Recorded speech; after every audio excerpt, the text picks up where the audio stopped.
সময় না এক সময় শেখ হাসিনা এবং আসাদুজ্জামান কামাল দেশে ফিরতেই হবে। এবং যারা যারা আওয়ামী লীগের যারা যারা গুম খুনে জড়িত ছিলেন, পালিয়ে আছেন, সবাইকেই বাংলাদেশে এনে তাদের বিচার করা হবে। পুরো বিষয়টা নিয়ে আমাদের যারা পুলিশ কথা বলেছেন, ডিএমপির যিনি আমার মনে হয় ডিবির প্রধান, উনি কথা বলেছেন, উনি পুরো বিস্তারিত 1টা ঘন্টা কথা বলেছেন। আমি আপনাকে বলবো উনি যে কথাগুলো বলেছেন আপনি আবার সেই কথাগুলো দেখবেন। আপনি ওনার ভিডিওটা আছে, আপনি ওনার একটা রিপোর্টও হয়েছিল, উনি কি বলেছেন, যেহেতু এটা সিকিউরিটির ইস্যুগুলো পুরোটাই পুলিশের বিষয়, পুলিশের আপনি বক্তব্যটা জেনে নেন।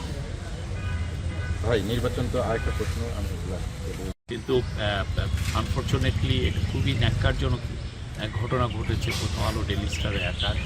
আমরা সেই অনুযায়ী আপনি দেখেছেন যে মোটে 30 জনেরও বেশি যারা যুক্ত, ওইখানে যাদের ছবি আমরা আইডেন্টিফাই করেছি, পুলিশ করেছে, সবাইকে অ্যারেস্ট করা হয়েছে এবং সবাইকে বিচারের আওতায় আনা।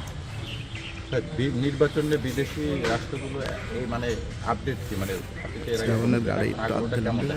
ভালো, আমরা দেখছি যে ইন্টারন্যাশনাল আগ্রহটা খুবই বেশি।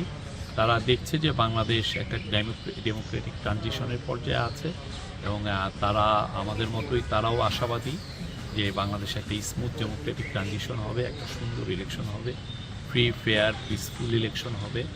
আমরা চাই যে আমাদের সমস্ত জনগোষ্ঠী, আমাদের মুসলমান ভাই বোন, হিন্দু ভাই বোন, খ্রিস্টান ভাই বোন, হ্যাঁ আমাদের নৃগোষ্ঠী যারা আমাদের পাহাড়ি ভাই বোন, সবাই যাতে সুন্দরভাবে শান্তিপূর্ণ পরিবেশে ভোট দিতে পারেন সেটা আমরা চেষ্টা করছি।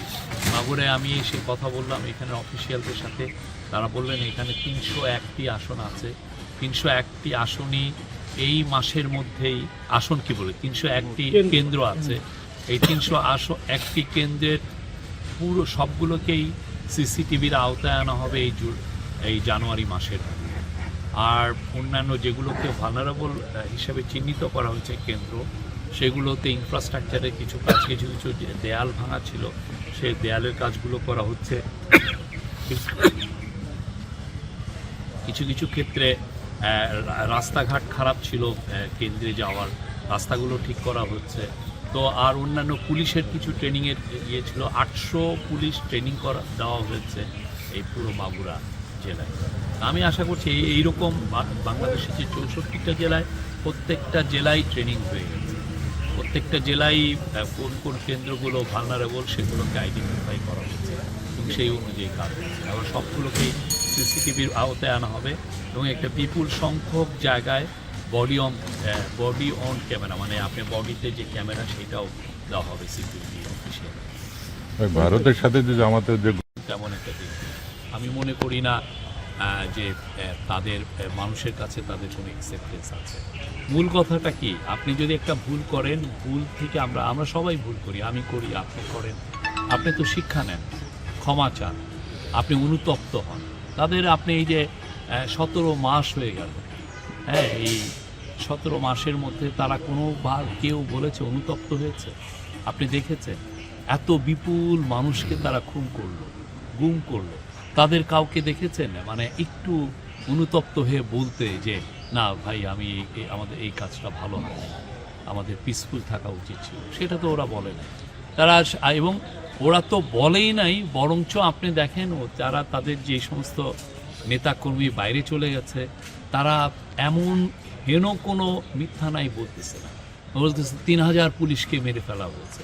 তারা বলছে যে এই যারা যারা এই আন্দোলনটা করলো, যে এই ছেলেমেয়েরা, লাখ লাখ ছেলেমেয়েরা, এরা সব জঙ্গি। আপনি এইগুলো জঙ্গি বলে পুরো পৃথিবীকে তারা দেখাতে চাচ্ছে যে এদেরকে মারতে হবে। তারা আরও ভয়ঙ্কর সমস্ত কথাবার্তা বলছে। তো এই জন্য তাহলে বাংলাদেশের মানুষ তাদেরকে নিবে কেন? কোথাও নিবে না।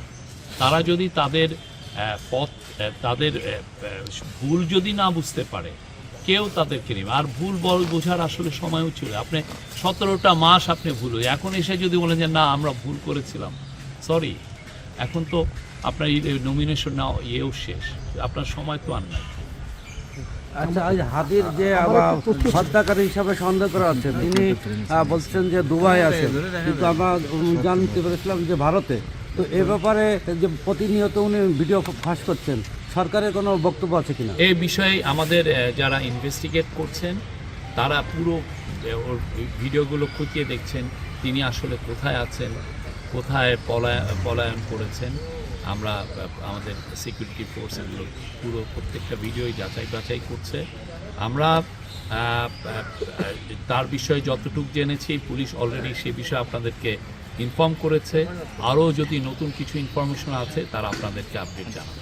শরীফ ভাই, আর একটা প্রশ্ন, লন্ডনে আপনি যখন গিয়েছিলেন একটা প্রচলিত আছে তারেক রহমান আপনাকে নির্বাচন করার প্রস্তাব দিয়েছিলেন, এই না, বিষয়ে কি কোনো- এটা মিথ্যা কথা। আমি ওনার সাথে আমার লন্ডনে ওনার সাথে দেখা হয়েছিল, ওনার সাথে আমাদের চিফ অ্যাডভাইজার একটা মিটিং হয়েছে। যতটুকু যখন যে মিটিংয়ের সময় যখন উনি আসেন তখন আমরা ওনাকে রিসিভ করতে গিয়েছিলাম, এর বাইরে আর কিছু না। আমি আমার পলিটিক্স করার কোনো ইচ্ছা নাই। আমি জাস্ট আর 40টা দিন, ইলেকশনে আর 40 দিন আছে, 40 দিন পরে আবার আমার জার্নালিজম ফিরতে চাই, আপনাদের মতো হচ্ছে। Thank you.